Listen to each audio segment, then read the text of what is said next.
This is a verb in the Arabic language, aslama. And from that word comes Islam. The Prophet Muhammad, peace and blessing be upon him, sallallahu alaihi wasallam, told us in the meaning of it in the English language. He started out with the Arabic word ajib, ajiban, which means amazing, astonishing is the condition of a true believer. Because only good happens to them. When they get what they want, they like something, then they're very thankful. Nashkurullah, alhamdulillah, very happy with Almighty God because they got what they wanted. But when they have a difficulty, fitna, in their lives, then how will they respond to it? And he said they'll make sabr, which is steadfast, persevering, hang in there, don't give up, patient. And all of it's good for them. But this will only be in the case of a true believer. So when we have these difficulties, calamities, chaos in our lives, we have to realize that that's a part of our test. In Arabic, ibtila. So there are many tests going on every day for Muslims all around the world. And it's up to us to learn how to be patient and surrender to Him on those occasions. Because when it seems unbearable, when it seems like you can't take any more, remember what He said in the Quran about this subject. لا يكلف له نفسا إلا وسعها لها ما كسبت وعليها ما اكتسبت. Your Lord will never put on you more than you can bear. And He doesn't allow that you carry the burden for somebody else or vice versa.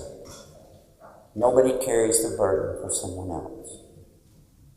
And then finally I want to come to the verse in the Quran that explains it all. What is our purpose? How did we get here?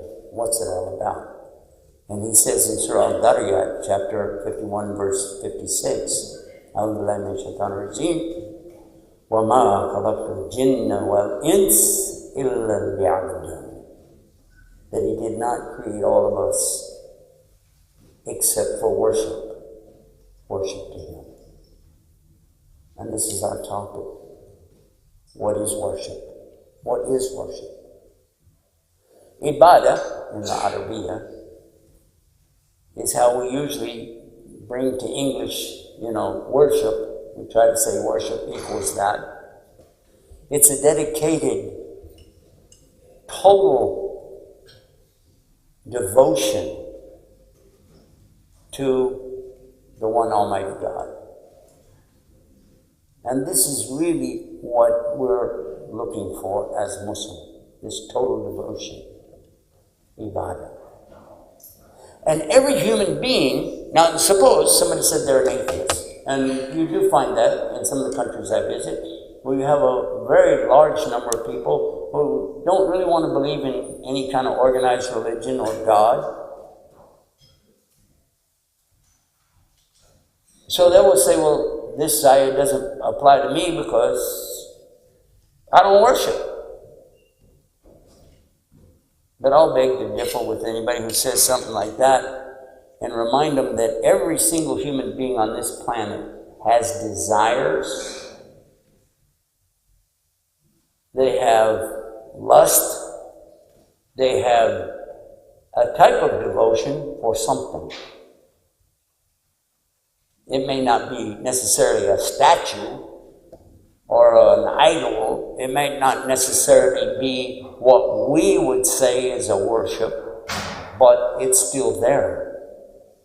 Whether it's their position in life, hey, you know who I am? Hey, guess what? Maybe they want to be famous. Maybe they want to be rich. Maybe they want a big house. Hey, look at my big house. And they're devoted to this thing. Some people, we visited one in Manchester, was it? No. I'm trying to remember where we were the other night. So many places we went to. We stayed in a place that was built in the 700 years ago? In the 1300s, something like that. And this place had been idolized by some of the people that had it, to the extent when they pass it to the next generation, these people love the house maybe more than their own family. It might be an automobile. Maybe you're in love with a Mini Cooper. Or Jaguar, Mercedes. Huh? Am I getting close yet? Better?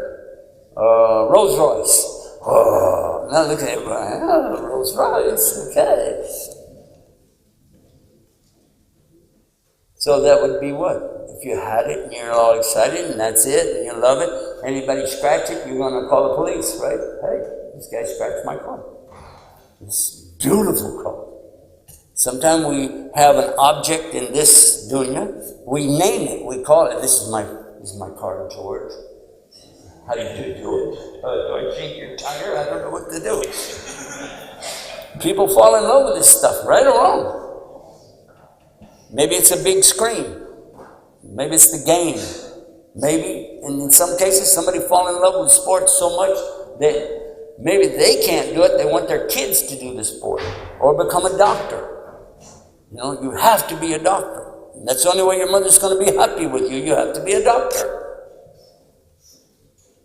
So those kinds of devotions to something, this is worship. Whatever consumes your mind and your heart, what you're in love with, what you focus on, this is what Allah is talking about in the Quran. He has created human beings to put their devotion on something, and all of us do. He also tells us in the Quran, Kullu nafsin da'iqatul maut. Every single one of us will die. There's no soul that will escape the taste of death. And it's true. You may live a long time. You may even pray and ask, give me another 10 years. But at the end of that 10 years, you're still going to die. And if you said, well, if I only had 5 more years, and then that would go by. And then only 2 more. And then 1. And then we get down to what? Seconds? Eventually, and this is true of everybody, you'll pass away. And then you'll find out. But then it's too late because the game's over. It's just a matter now of settling the score up, isn't it? And the big scoreboard comes up. We find out good deeds versus bad deeds, correct belief versus disbelief, and there you go.